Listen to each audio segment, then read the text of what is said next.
Pleased to welcome Roni Ben-Hur today, the wonderful guitarist, band leader, composer. New record out called Stories. And man, I know this is a personal one for you. Um, when I think about music and the tunes that make me take note, a lot of them have these melodic ideas or themes. Um, that are narrative. And I'm just kind of curious about how you chose the tunes for this project and what you had in mind, as you were kind of crafting the tunes that would make up this journey. Well, first, thanks for having me, and good to be back on WBGO. And hello to all the listeners. Many of them people I see around.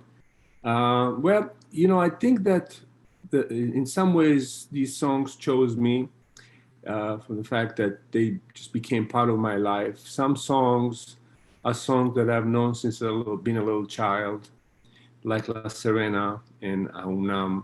And some songs I was introduced to in my career here in New York, and some, of course, are original. And I think that what I was trying to do, without trying too hard, really, is to be honest about what it is that I want to do musically and how I want to express myself, and to allow to whatever comes come, whatever influences want to infiltrate, whatever sounds decide to appear, to let them come. Mhm. I think that jazz is a wonderful gift to this world, not just for its beauty, but also for its ability to let anything come in, such Mm-hmm. a hint. And it allows for songs like a folk song from Ecuador to become a tune where Ingrid Jensen plays a bottle on it. You know what I mean? So there's this kind of wonderful inclusion that jazz has, and I think that it's reflected in this music, and it kind of like it was the perfect home for it. Allow the sophistication that comes with jazz and the free that aspect of how you play it and how every musician express themselves with whatever stories you want to bring to the table. Hmm. Absolutely, absolutely. You mentioned Ingrid Jensen there, man. You've got such a fantastic band on this recording. I Uh, agree. Man, just tell us about each person and man, just the serendipity that allowed you to work together. Just tell us about the group. So George Cables on piano is, a fixture in the jazz scene for many years, and I'm very fortunate to have worked with him many times before. Him and Victor Lewis and I used to play with Frank West uh, regularly on his birthday celebration at Birdland. Hmm. And we did many other gigs together, different venues around New York mostly. So Harvey S. joined that kind of symbiosis in the last 5 years, I think. And we always had a very nice click, the four of us. So choosing them was natural for me because when we started playing together, I felt like it would be a great thing to have an opportunity to record with them. Ingrid Jensen, the great trumpet player. So we have George Cables on piano and Victor Lewis on drums. Victor is such an amazing drummer because he's not just a timekeeper, he's an orchestrator. When you play with him, you feel that there's a whole orchestra playing with you, accompanying you, giving you ideas, feeding off your ideas. Harvey S. on bass with his beautiful tone and strong beat and keeps the groove going and beautiful solos. And then Ingrid Jensen was someone I was fascinated with the first time I met her. And we spoke a few times about finding an opportunity to play together. And when this opportunity came to make this record, I knew that I wanted to have a home player, Uh-huh. but I wasn't sure who it would be. And I kept thinking, and suddenly saying suddenly because I don't see her regularly, and this all happened during the pandemic, so it wasn't like I was in a club and suddenly we ran into each other. So it was serendipitous that it happened. When that came to my head, I said, "Wow, that must be a great idea." I didn't really know how it's going to turn out. My feeling, my intuition was that it's going to be great. And then I wanted to do this Ladino song, La Serena, which is a song that I like from my childhood.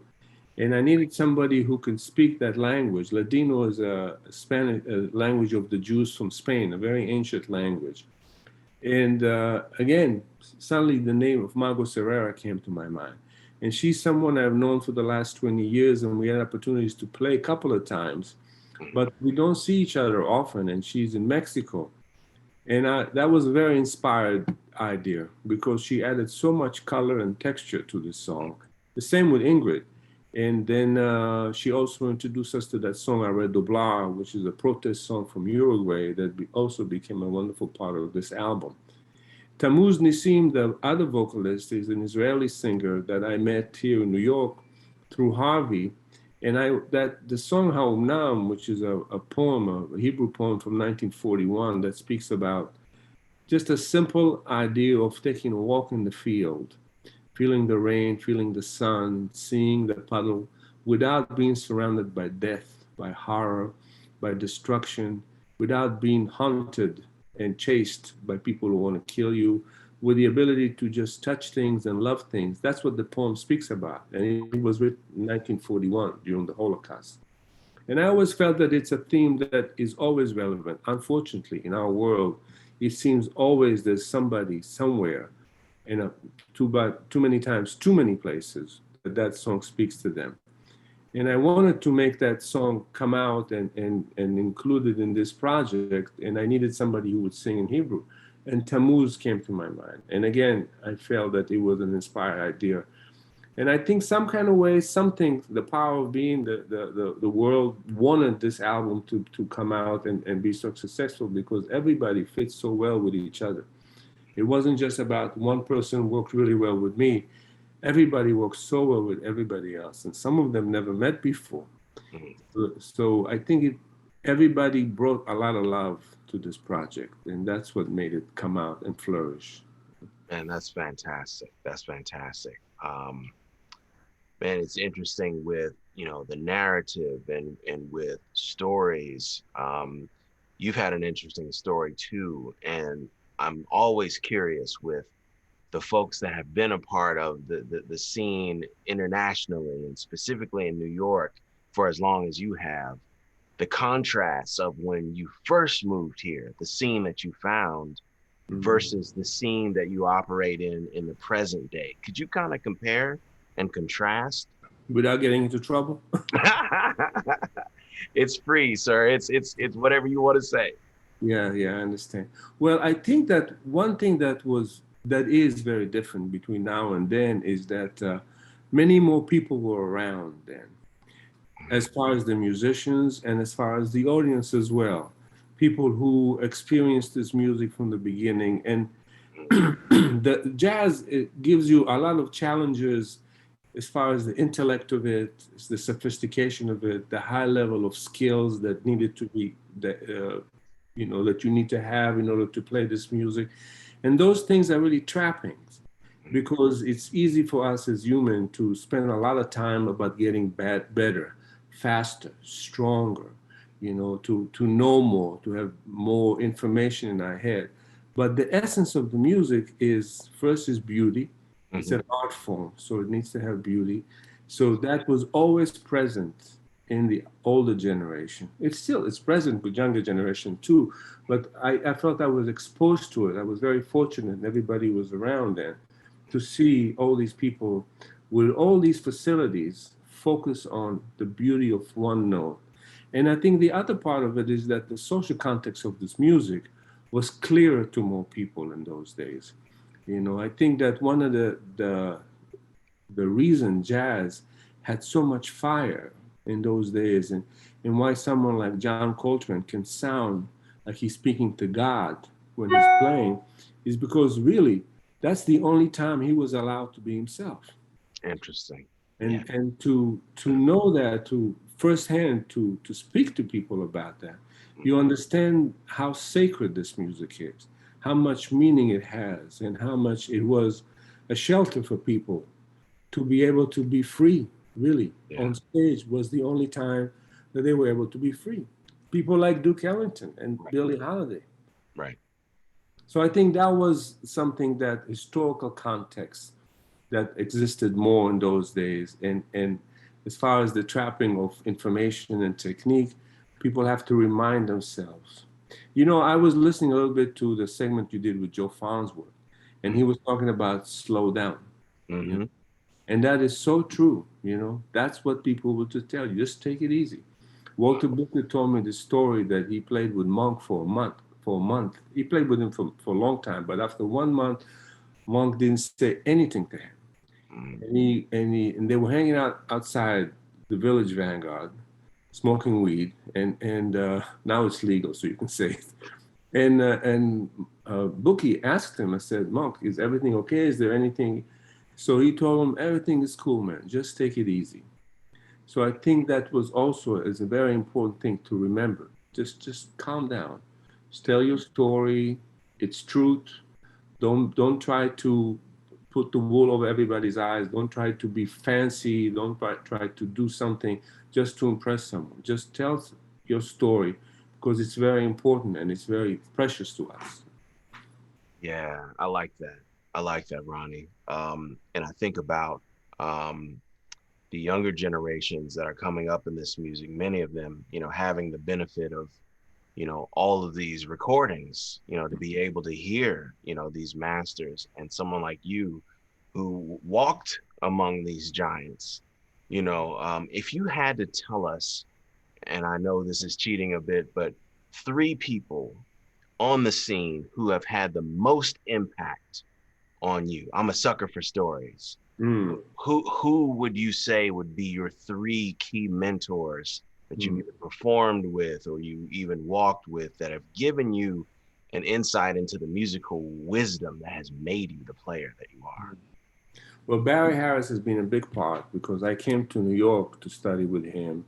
And what was beautiful is that the first time I came to his classes, it was an earlier class for 5 to 7 because I just came to New York. I was 22 and I didn't know it's in the 80s, 85. I didn't know it's okay to take the subway late at night. And I was staying in Brooklyn. So I came to the early 5 to 7. It was the improv class. And after that, it was the vocal class. That's the first time we met. And when the class ended, I started packing up my guitar, and he said, "Guitar player, stay." And that was like the best invitation I had. So I stayed, and then I never left, you know. And so he was a big influence on my first thing because he was a teacher and he was teaching a lot of information, Mm, but he always showed us how beauty is important. He mm, always showed us that the purpose of what he's playing is to make beauty. So sometimes beauty is expressed with 2 notes, sometimes expressed with 20 notes. Sometimes the beauty is this sophisticated, intricate phrase, or sometimes it's just a nice, bluesy, funky phrase. And that always kept me on the ball in terms of understanding. He told me something that I think is very important to people to know, that he used to practice making himself cry when he played. okay. You know what I mean? He would sit on the piano and he would play, and he would try to play as pretty as he can, so he can cry, to make Mm, himself cry. And I can't remember who it was, if it was Paul Newman or one of those great actors, and he says you can't make somebody cry if you don't cry. You can't make somebody feel something if you're not feeling it. You mm, know. So that was a very important thing. The other person is Chris Anderson. He's a great piano player. He's an unheard hero. He's known to some people, but to many people not. And I played with him a lot in the 90s. uh-huh. And we would get together often and rehearse. And he also knew the guitar. And he showed me the freedom, harmonic freedom. And he showed me how the influences of jazz are much broader than what we know as jazz. You know, he showed me how Debussy comes into the picture, how Chopin comes into the picture, how you can look at things in other ways, how the box doesn't need to have a box. It can be open, you know, the Sure. way to take risks, to go places. And it kind of reinforced what Barry was saying, because they were always saying, don't play safe. You know, Sun Ra used to say, make a mistake and do something right. That's right. And they was telling you, you know, search, look, think about beauty. Don't try to be a show off. Be calm, take it easy, slow down, but take risks, you know, be yourself. Now, the third person is tricky. You know, Leroy Williams was a big influence on me Oh because wow. he always showed me, you know, through his playing and through his humility, what it means to be a great jazz player.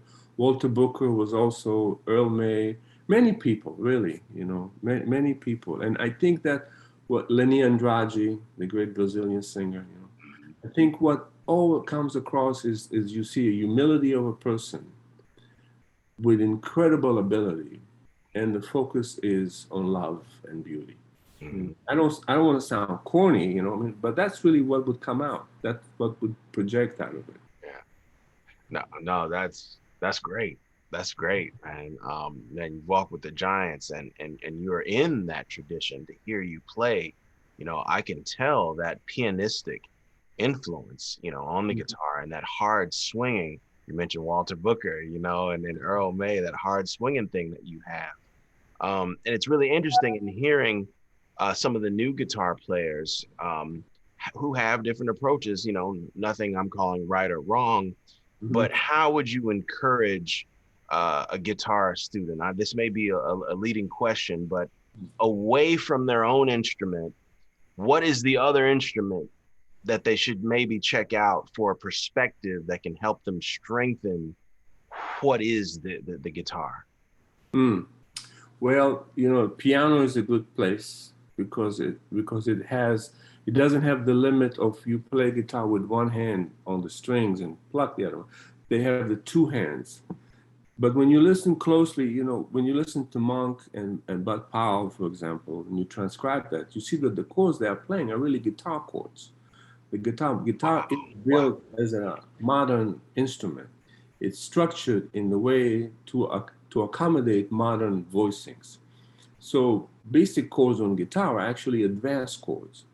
So you could see how much could be done with just 3 and 4 notes, but you don't have to have 7 notes, you know, or even 6 notes. And to see how to incorporate the left hand and the right hand just with one hand, how to keep swinging while you're comping for yourself. Hmm. I think vocalist is very important because Mm. you hear how you play a melody, how you transfer a message, how you get deep into just one word, you know, one note to make someone uh, feel that. Jimmy Heat, there's a video of Jimmy Heat somewhere speaking about knowing the lyrics to a song, you know, and he was giving an example on the song Loverman, you know, the melody, ba ba ba ba, ba ba ba ba ba ba. So I don't know why, but I'm feeling so blue. And he was saying when you sing the melody, the song, the words, I don't know why, but I'm feeling so sad. So the idea with the lyrics, how you can pull the note and make it come into the lyric. So I think listening to singers is very important, you know, and someone like Billie Holiday, for example, and you know, Shirley Horn, someone, the use of space. And there's a story Tony Bennett said that when he started singing, he always imitated Frank Sinatra. And his teacher told him, she said, if you imitate Frank Sinatra, you'll sound as one of the choir because Mm. everybody is imitating Frank Sinatra. She Mm. said, imitate someone who doesn't play your instrument. So he started imitating Stan Getz and Art Tatum. So now I transcribed a lot of Charlie Parker and Sonny Rollins. If I play a Sonny Rollins phrase on my guitar, people don't say, oh, that's a Sonny Rollins phrase because it doesn't come. But if I play a Wes Montgomery phrase, people say, oh, that's Wes Montgomery. So one way for you to get out of your box, get out of the sound of your instrument that is typical, is to learn other instruments. You know, I like the tenor because it has the same fatness, you know, that Hmm. I could have. Um, I like to play drums too, and I think drums is a great instrument to get the groove going. You know, and one of the things they would tell me says you have to swing on your own. You don't need to count on the rhythm section to make you swing. You have to swing on your own. And bass players and drummers love to play with people who swing on their own because that allows them to do other things rather than to care for you. You know? Yeah. So I guess it's more than one instrument that it's good to listen to and to learn from. Man, I love that answer. I love that answer. Um, this is something I'm very curious about with all of the musicians who have taken time to talk with me during this period. so much uncertainty, in our lives. And as we've evolved through this pandemic, we're looking at, many of us have gotten back into work and are trying to make plans, but, we just don't know. Yeah, Some yeah. folks are, avid, ardent practicers. Some people don't want to really touch the instrument at all if there's no goal in sight. But just what wisdom, would you offer in this period, and how have you dealt with the rockiness, if you will, of the current era that we're in? Obviously, you're prolific. You released an album, but I mean, even beyond that, how are you grappling with this uncertainty?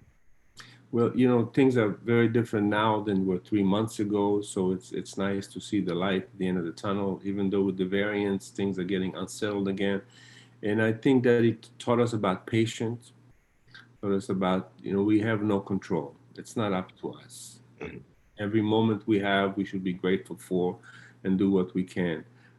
I live in New York City, and that is an advantage in the time of the pandemic because even though New York suffered so much, we could go out and sit outside, sit in the park, and meet with friends. Um, it was, I think that I will know more in a couple of years how this affected me. And I think all of us will learn more about that as it progresses because we are just starting to come out of it. It's a lot of time you spend on your own, and then you have to say, what do you do with this time? And the funny thing is that when people would ask me before the pandemic, I was just running around, going from country to country, playing all the time, very busy. So wonderful. Thank God for that. But when people ask me, what do you wish for? I said, oh man, I wish I had 3 months that I could just practice. Just get up and not worry about going anywhere. And boom, here comes a year and a half to do that. I didn't practice as much as I thought I would, but I tried, I tried to practice, tried to learn, tried to focus on, as a musician, one of the things as an artist, you really have to be very honest with yourself. And you are the best teacher of yourself. So you have to see your deficiencies. So it was opportunity to look at places I wanted to get better at. But it also showed me this kind of like the banality in a way of how we are. Because we ask us, well, what should you do today? Well, I need to practice. Mhm. Well, we are always like, I need to practice. After Mhm. all these years, and sometimes people call me and say, can I call you back later? I'm practicing. Say, you still practice? So it was a savior for us. We can go to our instrument and spend a little quality time with our instruments, and then we are in our bubble. But Yeah. as far as the big picture, I think that it taught us about being more comfortable with ourselves in Mhm. terms of being alone. Uh, that it's okay, and I think it brought us closer to some friends that we saw often. Definitely, we played at Smalls. I think it was last week or the week before. Mhm. Coach Cable, Victor Lewis, Harvey S, and I, and it was explosive because we were so hungry to play. Yeah. So I think that one of the things is like it showed us how precious this music is for us and our friends and the ability to play with people. Yeah. Many lessons from this period. Absolutely. Absolutely. I know I'm certainly learning them. Um, I do want to ask you, what you've got coming up as far as, getting out there and playing for the people. I know you're making some plans to do that. Is there anything you can share with us? Well, August 13 and 14, the whole band from the record, Mhm. except Tamuz Nissim, is going to be at the Jazz Forum in Tarrytown. Okay. Ingrid Jensen and George Cables and Victor Lewis and Harvey S. and the wonderful singer Margot Serrera. And we will be playing the 2 nights over there and featuring songs from the album and some other material. So I'm looking forward to that. And it's really our first opportunity to have an album release, with the band. Right. August 2nd, I'm going to Vermont. I do jazz camps. I run jazz camps once a year usually in Vermont and twice a year in the south of France. So we have that. Sheila Jordan is going to be teaching there. Ralph Vince Jericho, Harvey S., Elio Alves. So it's going to be great, a lot of fun. And then at the end of September 1st, Harvey, Sheila Jordan, and I are playing at the Soapbox Gallery, and we are reimagining the project she did in 1962 called Shades of Sheila. And that's going to be a lot of fun. We did it once and it's wonderful. And then I'm going to Nevada and California and then France. So we're trying to put things together. It's still uncertain, you know. People still say, oh, I'm not sure. Yes, no, maybe. But in general, the attitude is, okay, let's go for it. Let's try with the setbacks. So Yeah. we are trying and we're hanging in there. And I think we're doing it not because we have to pay bills. It's because we don't know what else to do. You know, this is what we do.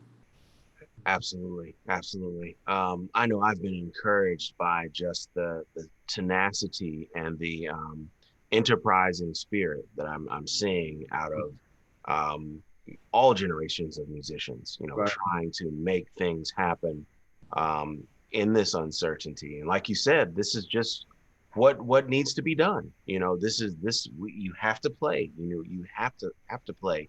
Right. Um, Right. I do want to know from you, as an experienced, wise musician, do you think that emerging from this, and I know in hindsight we'll have more answers, but that musicians will be even more self-sufficient as to making opportunities to play, as to dictating the conditions in which they work? Do you think that this is a time for the musicians to really grab the ball and take it into the end zone as relating to their own management and representation? That's a very tricky question because we don't have as much control as we wish to, you know, and the industry is the industry. And there's a lot of good people in the industry and a lot of people with good taste, but some people without good taste. And it's really who you know and who you're close to. I think that the advent of the internet and learning how to operate with Zoom and things like that give more opportunities to people to find ways to make things happen for themselves. But you know, as far as getting on the big venues and the big festivals, it's very tricky. I don't know. I don't know if just you wanting to do that, or if you get up every morning and make calls, will be the answer. You know, but people try and people succeed. You know, we spoke about Leroy Williams earlier, and he told me a story one time that things were not going well for him. He wasn't really working enough. This is a long time ago, and he ran into Art Blakey in a Mm, and Ruenia says, "How you doing, man?" He says, "Well, man, I'm hanging in there, you know." So he told him, he says, "Well, don't forget why you playing this music." And I think that's really what is stays with us all the time is why we playing this music. It's not for glory and it's not for fortune. So, you know, you make opportunities for you to express yourself and to be able to be active and doing what you love, even if it's not, you know, top billings, even if it's not top money, you know, and how to handle that, I'm not sure, you know, I'm really not sure. Uh, but I know that we are not going to stop to play this music. I know that throughout my career, I saw clubs come and go, and here I am still standing. You know what I mean? Because that's what I wanted to do, to play this music. So I don't know if I have a good advice to people on how to handle the business part, but I would just say keep on keeping on, you know, like Clark Terry said, because that's really what left with us. And one other thing I would say, if people who are in academia and people who plan programs for kids in colleges, one of the most important things that jazz musician and any artist, I guess, in an art form that is not extremely popular and profitable needs to do is to know how to live within their means. People need to know how to find apartments that are affordable. People need to know how to cook with food that is not too expensive but is healthy. People need to know how to be able to draw on help social networks and social safety nets. I think these are very important because at the end of the day, some of the people who didn't really continue their careers just because they couldn't hang in there. It's not that they didn't have the talent or the want. It's just sometimes the water gets too high. If you live in an apartment that you're paying $2,500 a month rent, and every month you have to come up with it, it's not easy, you know. So I think it's very important to teach kids where there are affordable housing, how to reach into to programs that cities provide as far as art support and things like that. because the longevity of the artist is what will make them grow, and the world benefits from that. Say Picasso couldn't have made it past the age of 30. Imagine how much we have lost. Right, right, absolutely. Well, Ronnie, I'm going to get you to hang on the line with me, man. But I just want to thank you for your wisdom today. This has been Thank you for the opportunity. It's great. absolutely, Thank you. absolutely. Good deal.